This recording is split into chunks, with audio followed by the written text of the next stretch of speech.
सरकार के पर्यावरण मंत्री गोपाल राय अभी लाइव और एक्सक्लूसिव है इंडिया न्यूज पर। भारतीय जनता पार्टी पर सियासी अटैक कर रहे हैं।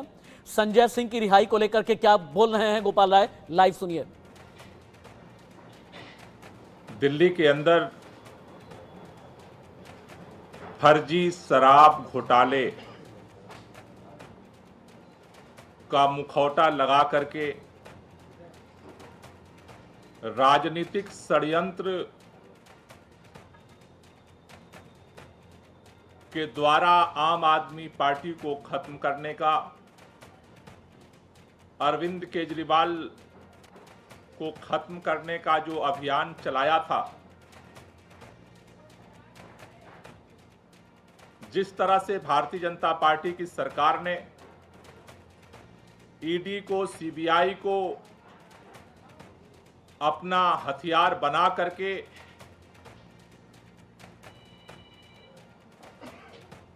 फर्जी आरोपों के आधार पर एक एक करके आम आदमी पार्टी के नेताओं को गिरफ्तार करवाया।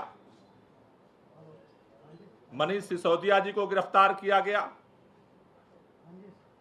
संजय सिंह जी को गिरफ्तार किया गया, सत्येंद्र जैन जी को गिरफ्तार किया गया और अब दिल्ली के मुख्यमंत्री अरविंद केजरीवाल जी को भी तिहाड़ जेल गिरफ्तार करके भेज दिया गया।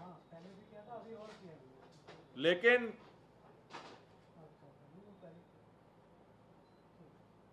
कल सुप्रीम कोर्ट से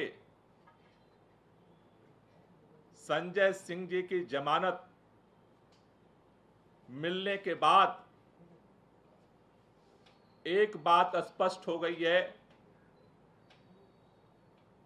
कि जो बात बार बार कही जा रही थी कि बिना किसी सबूत के, बिना किसी प्रमाण के,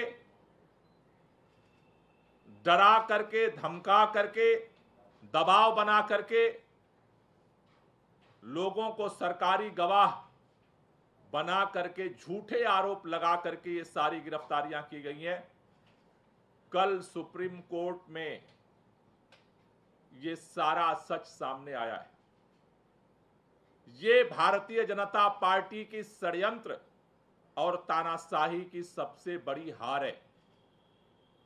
कल उनके सभी साजिशकर्ताओं को मुंह की खानी पड़ी है। 6 महीने से आपने बार बार सुना होगा अरविंद केजरीवाल जी को गिरफ्तार क्यों किया। भारतीय जनता पार्टी के सारे नेता एक ही बात दोहराते हैं, 9-9 सम्मन भेजा, 9-9 सम्मन भेजा, 9-9 सम्मन भेजा, और अरविंद केजरीवाल पूछताछ के लिए नहीं आए, इसलिए उनको गिरफ्तार कर लिया गया। कल कोर्ट के सामने ये बात आई, संजय सिंह को एक भी सम्मन नहीं भेजा गया। अचानक बिना सम्मन भेजे ईडी संजय सिंह जी के घर में घुसी और 5-6 घंटे बाद उठा करके लेके चली गई। 6 महीने जेल में रखा और निकला क्या? कोई सबूत नहीं, कोई मनी ट्रेल नहीं, 6 महीने में कुछ भी नहीं मिला। कल ईडी के सामने बोलने के लिए, ईडी कोर्ट के सामने ईडी को बोलने के लिए कुछ भी नहीं बचा था। यह है इस पूरे केस की सच्चाई।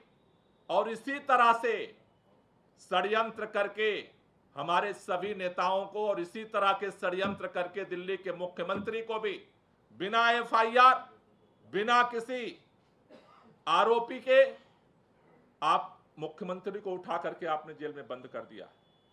लेकिन सुप्रीम कोर्ट के अंदर कल संजय सिंह जी की जो जमानत मिली है, उसने भारतीय जनता पार्टी के इस सारे षड्यंत्र का पर्दाफाश किया है। और ये एक बहुत बड़ी भारतीय जनता पार्टी को हार मिली है, उनके षड्यंत्रकारियों को एक हार मिली है।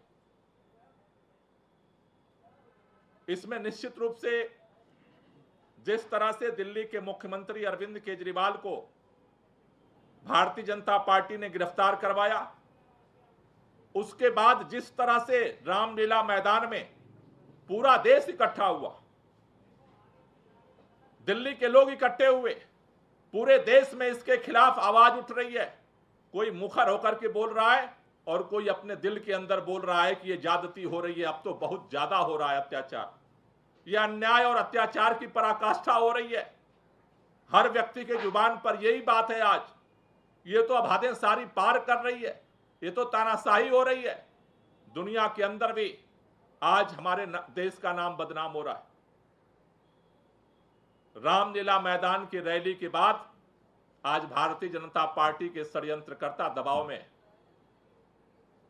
भारतीय जनता पार्टी के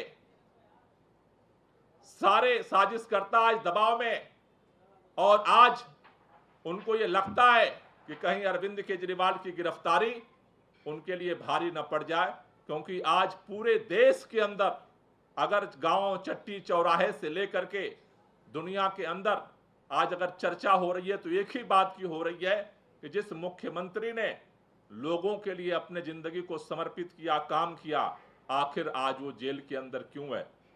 क्या उसके खिलाफ कोई सबूत मिला है? क्या उनके खिलाफ कोई सजा हुई है कोर्ट में? नहीं। निराधार, जिस तरह से संजय सिंह को निराधार केवल आरोपों के आधार पर तिहाड़ जेल में 6 महीने बंद रखा गया, उसी तरह से आज दिल्ली के मुख्यमंत्री को भी केवल आरोपों के, और आरोप लगाने वाला कौन है? आरोप लगाने वाले वो व्यक्ति हैं जिसको डरा करके, धमका करके भारतीय जनता पार्टी ने और केंद्र सरकार ने, मोदी सरकार ने जिस तरह से लोगों को डरा करके, धमका करके और बेवजह फर्जी बयानबाजी लिखवा करके और गिरफ्तारी की है। आज भारतीय जनता पार्टी में कल सुन रहा था, भाजपा के प्रवक्ता सारे एक बात कह रहे थे, देखो ईडी कितनी निष्पक्ष है, देखो संजय सिंह की जमानत मिल गई, ईडी निष्पक्ष है। शर्म नहीं आती है? 2 साल से एक टेप रिकॉर्ड बजाते हो कि जमानत क्यों नहीं मिल रही है, जमानत क्यों नहीं मिल रही है, जमानत क्यों नहीं मिल रही है, जमानत नहीं मिल रही है इसलिए तुम बेईमान हो। और अब जमानत मिल गई तो कह रहे हो ईडी निष्पक्ष है, तुम तो बेईमानी हो। अब जमानत, संजय सिंह की जमानत उनकी ईमानदारी का पैमाना नहीं है, ईडी की निष्पक्षता का पैमाना है। थोड़ा तो शर्म करो। पाप का घड़ा भर रहा है। हम बचपन से ये कहानियां सुनते हैं कि जब आशीर्वाद लेकर के, वरदान लेकर के किसी को ताकत मिल जाती तो सत्ता के अहंकार में चूर हो जाता, फिर वरदान देने वाले को ही उसके समाधान का रास्ता निकालना पड़ता है। रावण को भी वरदान मिला था लेकिन सत्ता का अहंकार हो गया। तो राम रावण की कहानियां भी हमने सुनी है कि कैसे उसका अंत हुआ।